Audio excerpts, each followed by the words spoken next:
Bonjour à tous, on commence ce tour de la presse sportive par les annonces de l'UEFA qui sont attendues aujourd'hui. Et comme le signale le journal L'Équipe ce matin sur sa une, l'instance européenne prévoit de revoir ses plans face à la crise du coronavirus. Alors qu'elle voulait absolument que les championnats se terminent le 3 août afin de pouvoir ensuite disputer dans la foulée la Ligue des Champions et la Ligue Europa, l'UEFA temporiserait désormais. Elle se laisserait du temps pour finaliser un calendrier et voir si tous les pays arrivent à terminer leur saison. Pour le Daily Star, cela ouvre une nouvelle opportunité à la Premier League qui pourrait déborder sur le mois d'août en cas de reprise tardive. Et le tout selon le Mirror à huis clos bien sûr. Du coup, le secrétaire d'État britannique à la culture a indiqué hier qu'il aimerait bien que les diffuseurs du championnat retransmettent les matchs en clair, les supporters ne pouvant pas aller au stade. On parle reprise du championnat aussi en Italie avec, comme vous allez le voir, des contradictions. Le Corriere dello Sport indique ce matin sur sa une que le gouvernement est prêt à autoriser une reprise des entraînements le 4 mai, ce qui serait bien pour les clubs italiens qui pourraient avoir une longue préparation d'environ un mois avant une reprise des matchs peut-être début juin. Mais Tutto Sport ne dit pas du tout la même chose ce matin et parle lui plutôt d'une reprise des entraînements le 18 mai. Cela aurait été défini par le ministère des Sports et le syndicat des joueurs pro italiens. Alors qui dit vrai? Réponse d'ici quelques jours sans doute. On retourne en Angleterre avec au-delà des débats sur la reprise, une affaire qui secoue la Premier League, celle du rachat de Newcastle United par un investisseur saoudien très lié au gouvernement de son pays.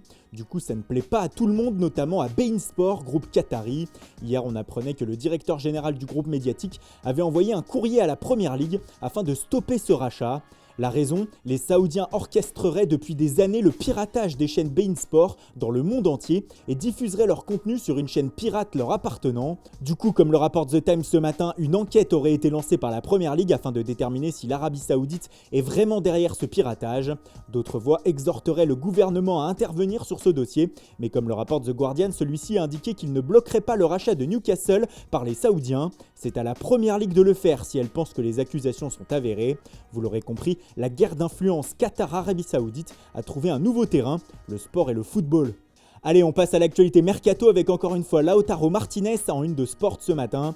Le média catalan nous explique ce jeudi que l'Inter est prêt à contre-attaquer sur ce dossier afin de conserver son joueur. En effet, une importante prolongation de contrat pourrait lui être proposée. Pendant ce temps, le Barça prépare lui une nouvelle proposition pour recruter l'Argentin, car les Italiens demandent toujours 111 millions d'euros pour leur buteur, et c'est un peu cher pour les Blaugrana. Alors ils doivent trouver des stratagèmes, ou alors comme l'écrit Mundo Deportivo, chercher un plan B pour leur attaque, et celui-ci serait Timo Werner de Leipzig, selon le média. Il serait beaucoup moins cher.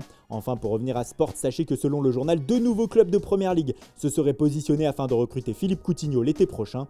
Il s'agit d'Everton et de Leicester, 2 outsiders sérieux en Angleterre.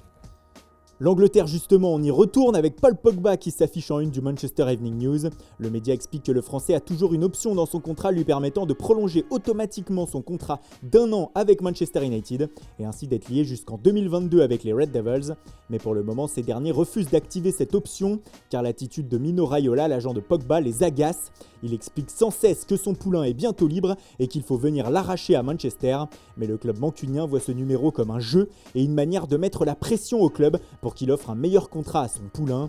MU a donc décidé de jouer la carte de l'attentisme.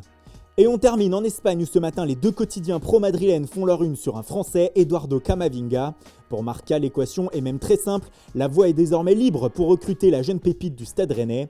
En effet, le FC Barcelone et le Borussia Dortmund, qui étaient aussi sur le dossier, se seraient retirés. Selon AS, la Juventus et le PSG auraient aussi été battus par les insistances du Real sur ce dossier. Et désormais, le journal parle d'un transfert de 50 millions d'euros pour le joueur de 17 ans. Marca évoque de son côté un prix de 60 millions d'euros. Bref, Camavinga fait l'unanimité à Madrid. Voilà, c'est tout pour aujourd'hui. Merci pour votre fidélité, bonne journée à tous. Surtout, ne l'oubliez pas, restez chez vous et rendez-vous dès demain matin pour une nouvelle revue de presse.